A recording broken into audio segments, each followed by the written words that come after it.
It started off, I had to pick someone up, but I've gone there, and as I'm waiting for the person I have to pick up that is in class, then what I'm gonna do? I'm gonna walk around.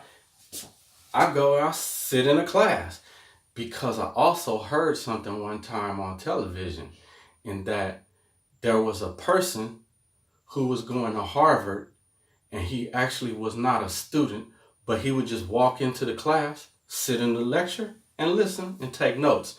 And he got the syllabus from the students in the class, make a photocopy that tells them what book to go buy. You can go buy any book on earth if you want. So you go buy the book, you sit in the class, you learn the information, you study the book, you have the knowledge. You can act on that knowledge. But what's the difference between him and the students that are sitting next to him? Is that they are going to get a thing at the end of these years, a piece of paper that says this person followed this curriculum and they graduated from this school. Well, the person who just went and sat in the class is going to have the same knowledge and information. And they had the books, they're going to study the books, and then they're going to use that knowledge and information similar to. Who else did that? Bill Gates. He went to Harvard. He sat there. He sat in classes. Yeah, his daddy was paying for the class, but he didn't finish. And he has one of the biggest corporations that the world has ever known. What's the other dude? Mark Zuckerberg. He sat in class at Harvard. He didn't finish. His daddy was paying for his college too, right? But he didn't finish. And he has one of the biggest corporations known to man on the planet Earth. Uh,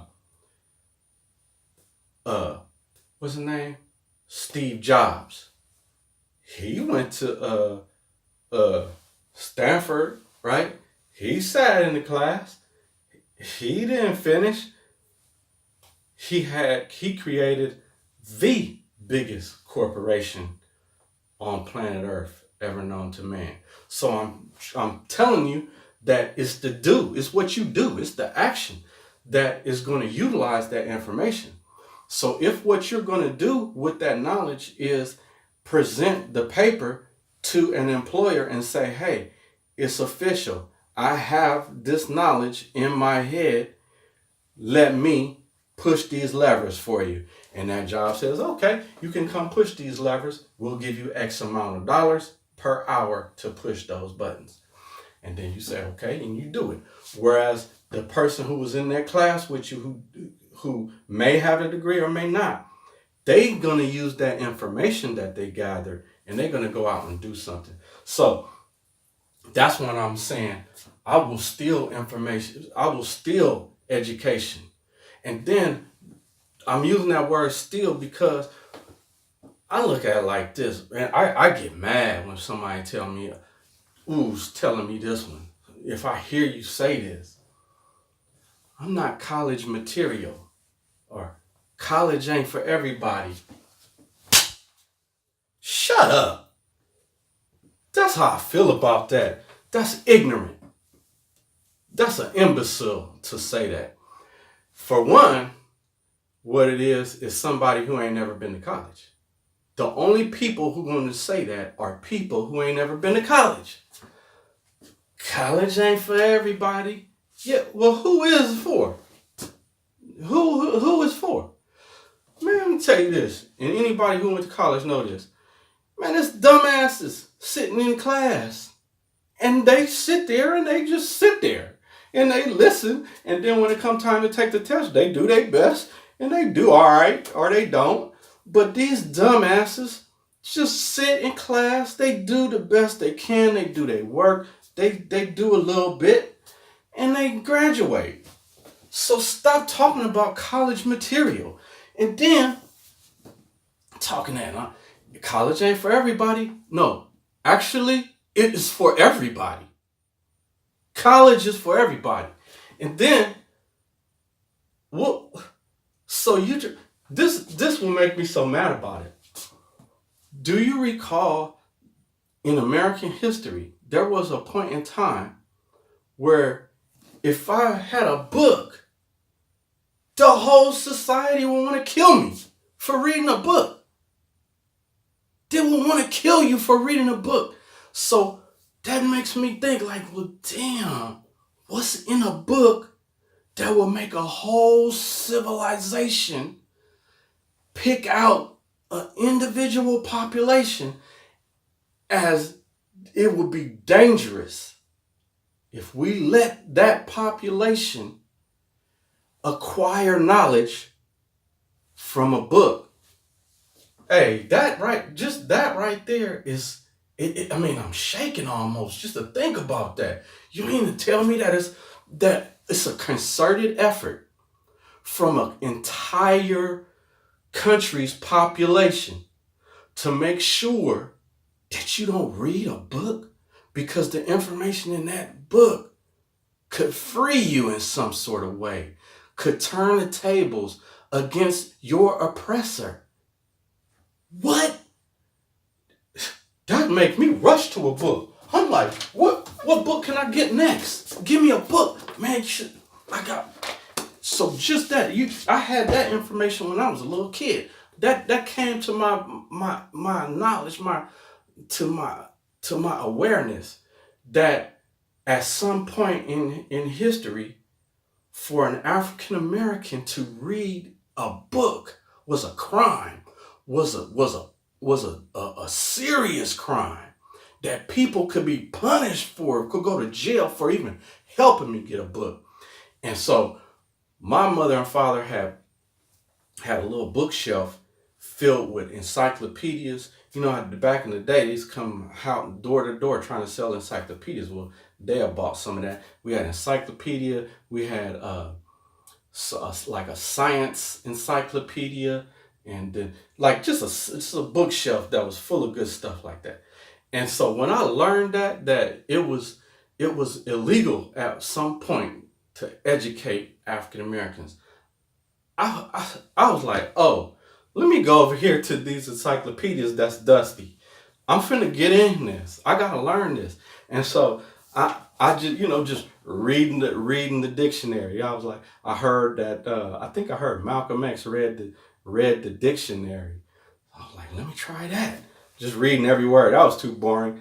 So I said, well, let me read the encyclopedias then. That's interesting information, right?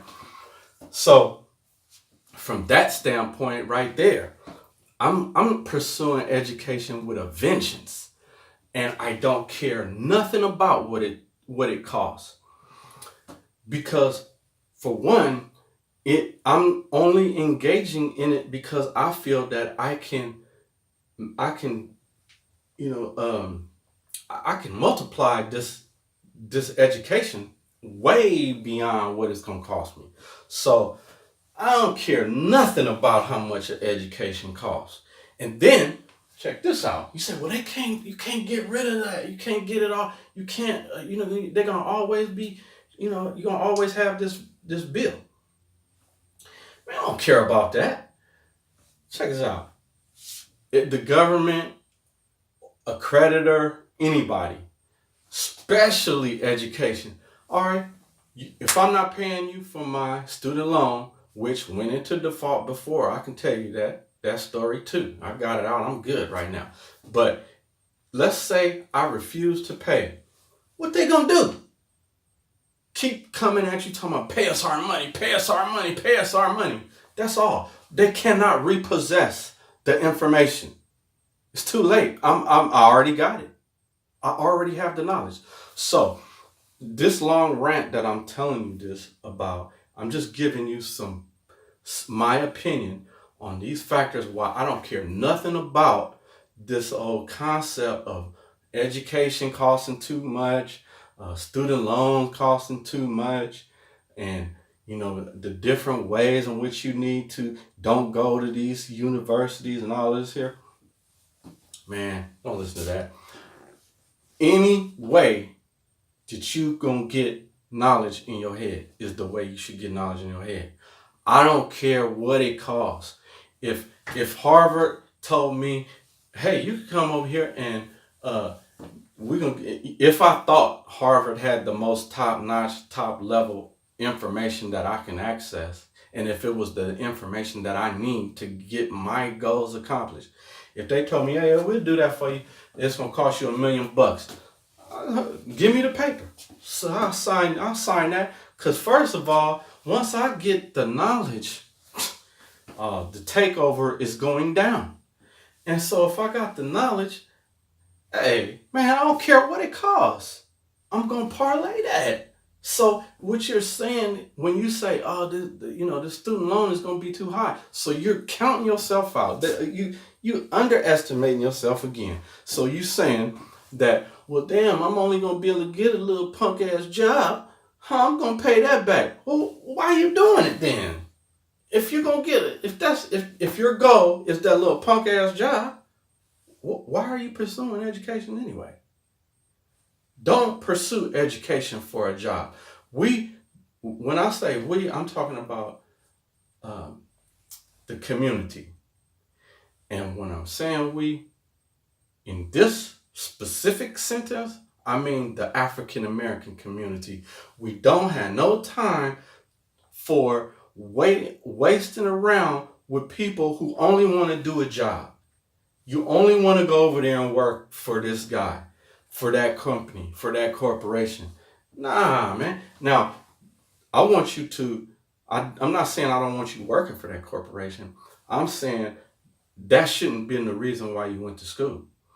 And that corporation should be a step along your path to creating that thing that you're trying to create on your agenda, the reason you went to school in the first place. So after you went to school, then the only reason you over here at this corporation is because they training you on the stuff you just learned about. So you just became educated. Now you need experience on that which you just were educated about. Now, after you got the experience and the education, then you go forth and you do it for yourself. That's where I don't care. At that point, now you don't care nothing about how much that education costs you, because now you're about to put it into effect. So stop crying about these student loans all the time. And education is not for the purpose of a job. We don't need you if that's what you're talking about. Go stop listening to me if that's all you're talking about. So back to my question. What are you doing to help your children's education? And from a financial planning standpoint, I just did that whole long rant, but how it relates to finances, I can tell you that real quick. So basically, you need to get a 529 account. 529 is a savings plan for college. It's a tax advantaged college savings account. And for education of K through 12, you can use Coverdale savings account, also referred to as the education IRA. And there's a tax advantages. You got the lifetime learning credit, and there's some other. I'm a tax preparer for some people, but I'm not a tax pro. So talk to your CPA about that. But understand that there's many ways to save for college. College savings is one of the goals that you need to have listed and have in effect as you work with your finance professional. But my key point that I'm trying to make is education is priceless. There is no price you can put on education. And education is not for the purpose of a job. Education is to improve your life. Education in and of itself is valuable. And I mean, valuable is not even a good enough, strong enough word. Just information, new information and new understanding in your brain is just like pleasure. It's just like, I just feel it just pleasures me to learn stuff. I just like feel sun rays just shining from me when in the cartoon and somebody somebody come up with a new idea and they got the light bulb go off over their head. That's how it really feels. It just feels like light. It's just shooting out of my brain. And when I'm reading something or I just found out something, I could be listening to anything, radio, YouTube, or just TV, anything, and then it could be one little key thing that's said, and that was the missing link that went with this other information that I got last week, that went with this other information I got 5 years ago, that went with this other information I got 2 years ago, that went with this other information that I got yesterday. But that thing I just heard is what made me understand how all of those things work together. That's how education works. You need it from everywhere. There is no place that you shouldn't that you not gonna learn from. You're gonna learn something from everywhere you go. So from a standpoint of college, don't discount the knowledge itself. Career planning is one thing, and it's an important thing, and it's something that we need to do. But don't misconstrue that with education. Career planning and your education, two different things. They can have some synergy, some crossover, but don't assume that one is tied to the other. I'm gonna stop there, holler back.